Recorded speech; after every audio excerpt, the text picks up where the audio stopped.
Hi കൂട്ടുകാരെ, പുളിഞ്ചിക്കായി പഴുത്ത കുടംപുളി വെള്ളം ചേർത്ത് വേവിക്കുകയാണ്. ഒരു പാനിൽ വെളിച്ചെണ്ണ ഒഴിച്ച് ഇഞ്ചി നുറുക്കിയതും പച്ചമുളക് അരിഞ്ഞതും ചേർത്ത് നല്ലപോലെ വഴറ്റിയെടുക്കണം.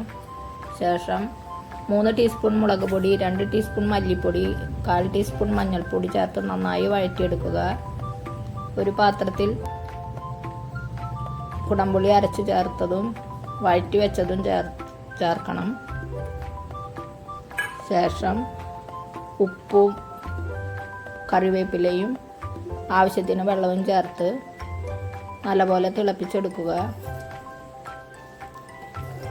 തിളച്ച് വറ്റി വരുമ്പോൾ ആവശ്യത്തിന് ശർക്കരപ്പാനി ചേർക്കണം. ശർക്കരപ്പാനി ചേർത്ത് വറ്റിയ ശേഷം ഒരു പാനിൽ വെളിച്ചെണ്ണ ഒഴിച്ച് കടുകും ഉലുവയും കറിവേപ്പിലയും ഉണക്കമുളകും ചേർത്ത് താളിച്ചെടുക്കുക. കുടംപുളി ഇഞ്ചിക്കറി തയ്യാറായി. ഇഷ്ടപ്പെട്ടാൽ സബ്സ്ക്രൈബും ഷെയറും ചെയ്യണേ.